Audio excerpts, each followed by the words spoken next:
Yo yo yo yo yo, halo lurku semuanya, gimana nih kabarnya? Semoga dalam keadaan sehat dan mood yang baik-baik aja ya lur ya. Jadi nih kita bakalan ngelanjutin lagi dong gua series yaitu Throne of Steel Season 2. Dan buat teman-teman yang mungkin baru gabung, Mimin saranin untuk nonton bagian sebelumnya dulu, linknya ada di deskripsi. So, sebelum kita lanjut, bolehlah ya untuk di subscribe tipis-tipis agar kalian tidak ketinggalan video-video berikutnya. Oke, nggak usah berlama-lama lagi, siapkan kopi, luruskan kaki, hormati gurumu, sayangi temanmu, cintai pacarmu, itulah tandanya kita masuk ke intro. Let's go!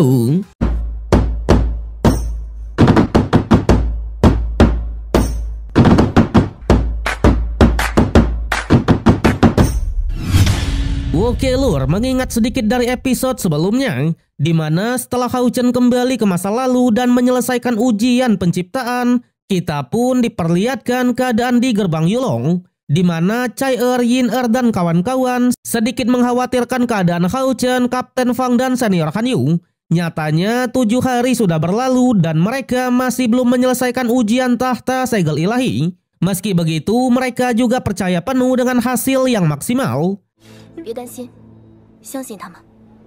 Dan benar saja, di saat itu jugalah tiba-tiba langit pun memunculkan cahaya terang. Bahkan Pak De Xingyu sampai turun tangan ke bawah.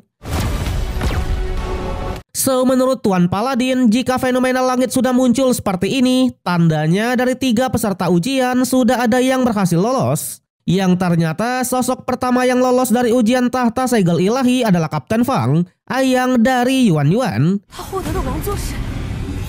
Di sana dengan visual yang mantap, langkah slow-mo serta diiringi oleh sound yang epik, Kapten Fang perlahan melangkah menuju tahta segel ilahi kebijaksanaan dan spiritual.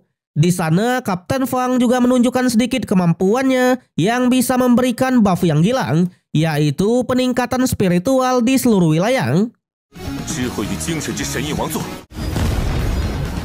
Dalam sekejap, semua yang berada di wilayahnya bisa merasakan buff tersebut. Mereka pun dibuat segar kembali, bahkan mereka yang tadinya cemas seketika langsung tenang. Dan inilah salah satu kemampuan dari tahta ilahi kebijaksanaan dan spiritual. Yuan yang melihatnya juga sangatlah kaget, karena memang baru sedikit auranya saja sudah bisa memberikan efek seperti ini. Tentunya mereka pun sangatlah penasaran dengan 2 tahta lainnya. Kebetulan di saat itu jugalah satu tahta kembali muncul. Tak lain dan tak bukan adalah tahtanya Senior Han Yu. Ia pun juga resmi dinyatakan lulus sebagai pemilik tahta yang baru. Dalam sekejap, Tuan Paladin sebagai kakeknya langsung mengingat lagi sedikit perjuangan dari cucu tercinta. Dari ia kecil menjadi kesatria pendamping Hao Chen serta bisa sampai ke titik ini.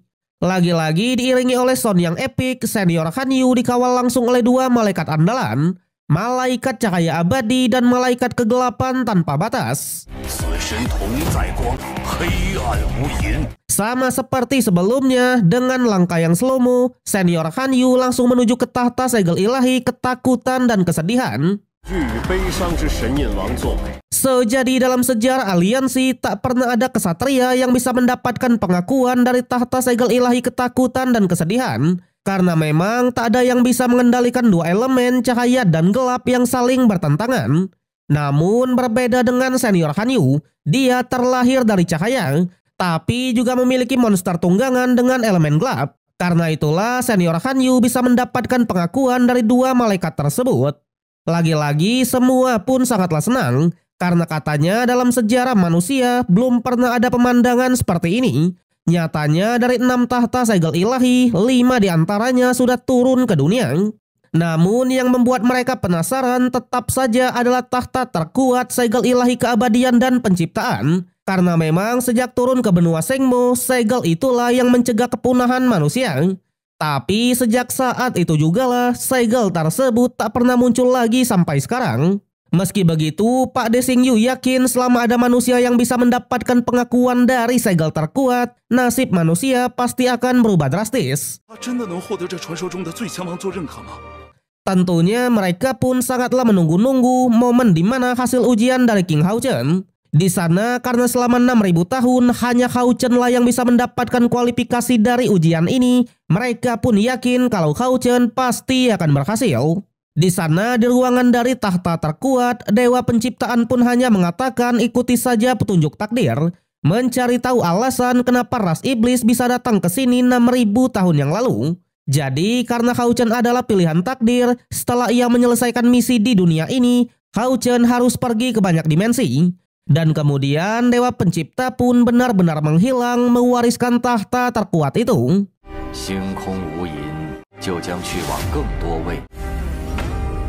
Lagi-lagi muncullah fenomena langit dan bumi menandakan kalau tahta segel ilahi keabadian dan penciptaan sudah resmi muncul ke dunia ya lur ya. Dijelaskan saat ini adalah tahun 6197 sejak ras iblis turun ke benua. Dan sekarang manusia baru mendapatkan tahta segel terkuat, kekuatan penciptaan dan keabadian. Lagi-lagi dengan visual yang mantap dan diiringi oleh sound yang epik, Hao Chen ditemani oleh dirinya dari masa lalu atau masa kecilnya. Di sana mereka pun mengingat lagi sedikit flashback tentang janjinya ketika berdiri di Gunung Odin. Saat itulah bocil Hao Chen pun mengucapkan selamat kepada dirinya sendiri karena sudah mencapai ke titik ini. Sama halnya dengan Hao Chen dewasa, ia juga sangatlah berterima kasih. Nyatanya tanpa langkah-langkahnya di masa lalu, ia tak akan pernah seperti ini. Pada akhirnya dengan langkah slow-mo serta berbagai kata-kata menarik, Hao Chen menjadi manusia pertama yang resmi mewarisi kehendak di zaman kuno untuk menerima kekuatan terkuat ini. Alhasil dengan pedang miliknya, Hao Chen pun juga menurunkan tahtanya itu. Chai yang melihatnya juga sedikit terharu karena memang impian Hao Chen selama ini akhirnya tercapai juga. Tak hanya itu, semua pemilik tahta tiba-tiba diteleport ke tahtanya masing-masing, menandakan untuk pertama kalinya dalam sejarah 6 tahta segel ilahi turun ke dunia. Ternyata dengan munculnya tahta terkuat memicu resonansi dari tahta lainnya, sehingga langit lagi-lagi menunjukkan fenomena yang luar biasa. Pemandangan itulah yang membuat semua pun langsung semangat lagi untuk melawan villain utama yaitu iblis. Tentunya roda nasib yang selama ini selalu mengarah kepada iblis seketika dengan munculnya 6 tahta terkuat, roda nasib langsung berbalik ke arah manusia. Di sana di markas besar dari ras iblis, Kaisar Feng Xiu pun akhirnya sadar kalau tahta ilahi keabadian dan penciptaan sudah resmi turun ke dunia. Ahbau yang mendengarnya langsung mengatakan selama ribuan tahun ini hanya ada satu manusia yang bisa melakukannya. Tentunya tak lain dan tak bukan adalah Hao Chen. Saat itulah mereka pun baru tahu kalau Hao Chen masih hidup. Pada akhirnya Kaisar Feng Xiu pun memutuskan untuk pergi ke surga impian dan mendapatkan keilahian. Jadi selama dirinya pergi, Ahbau ditugaskan untuk mengurus semua tentang iblis termasuk markas besarnya. Kembali ke benua Shengmu, kali ini giliran senior Wen Zhao yang menunjukkan pesonanya. Ternyata ia sudah menyelesaikan ujian dasar emas dan sudah menggunakan baju zirah emasnya. Tentunya melihat teman-temannya yang sudah berhasil, ia pun langsung menanyakan kepada Pak De Xingyu soal latihan yang berikutnya. Pak De Xingyu yang mendengarnya sedikit menyinggungnya kalau Wen Zhao ingin merebut tahtanya secepat mungkin. Tapi jelas senior Wen Zhao tidaklah seberani itu, melainkan hanya ingin latihan saja, ya kan? Untungnya Pak De Xingyu juga hanya bercanda dan latihan mereka akan segera dimulai besok. Sampai tiba-tiba Hao Chen pun muncul dan mengenalkan satu bestinya lagi. Sudah jelas tak lain dan tak bukan adalah Yating. Di sana Hao Chen bilang ketika di ujian kedua kemarin ia sudah membentuk tubuh Yating yang baru. Jadi sekarang kekuatan Yating sudah sinkron dengan dirinya. Bahkan kekuatannya akan mengikuti perkembangan dari Hao Chen itu sendiri. Alhasil mereka pun sangatlah senang karena bertambah lagi teman yang kuat. Apalagi Yating yang sebelumnya hanyalah tungku, sekarang sudah resmi menjadi peri yang sebenarnya. Pada akhirnya karena tahta segel ilahi sudah didapat, Yating juga sudah bangkit kembali. Barulah mereka pun menetapkan tujuan baru yaitu mencari Hao Yu. Yang ternyata setelah bertarung melawan Kaisar Feng Xiu kemarin, Hao Yu tertidur di dunianya. Tapi dekat-dekat ini, Hao Chen merasa kalau Hao Yu pasti akan segera bangun. Bahkan Hao Yu akan langsung naik level menjadi kepala 8. Mendengar itu, Pak Dela yang sangat kaget. Nyatanya kepala 5 aja sudah bisa menghancurkan 2 pilar iblis. Dan sekarang Hao Yu malah sudah kepala 8. Tentunya ia pun berpikir kalau Hao Yu benar-benar bencana bagi ras iblis. Jadi mereka pun menyarankan agar Hao Chen segera menyelamatkannya. Faktanya semakin cepat Hao Yu bangun, semakin besar juga peluang mereka untuk menang melawan iblis. Hao Chen yang mendengarnya langsung mengatakan, di dunia milik Hao Yu sudah ada 10 Raja Undead. Mereka lah yang pasti akan menjadi sebuah penghalang dan mungkin akan menjadi musuh di dunia Hao Yu. Tapi jelas meskipun Raja Undead sudah berada di tingkat 9 ke atas, mereka tidaklah gentar sama sekali. Apalagi selama di turnamen kuil kemarin, mereka masih belum puas untuk bertarung. Pada akhirnya mereka pun memutuskan untuk pergi bersama dalam upaya menyelamatkan Hao Yu. Bahkan kali ini senior Lin Xin juga akan ikut ke sana. Sementara itu di dunia Hao Yu, benar saja Hao Yu masih dalam proses evolusi terakhir. Sontak para Raja Undead yang melihatnya tak akan membiarkannya.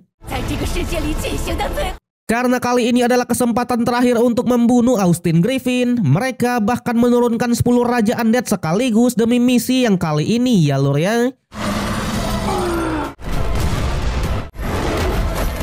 Bahkan dengan kekuatan penuhnya, mereka langsung mencoba menyerang telurnya Hao Yu ya kan. Waduh, danger nih.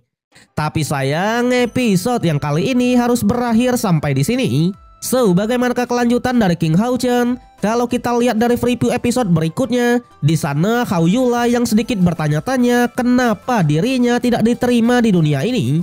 Bahkan semua orang mau membunuhnya. Tapi untungnya tepat ketika Hao Yu mau dibunuh, Hao Chen dan jajaran akhirnya tiba. Mereka bahkan langsung membagi tugas untuk melawan Raja Undead di sana. Namun sayang kita harus menunggu sampai minggu depan untuk mengetahui kejelasannya. So, kalau kalian suka dengan konten ini, jangan lupa kasih jempolnya, kasih hype-nya, subscribe biar nggak ketinggalan update, dan share ke berbagai platform untuk memajukan channel tercinta ini ya lur ya. Gua Rian pamit undur diri, sampai jumpa di konten berikutnya. Arigatou.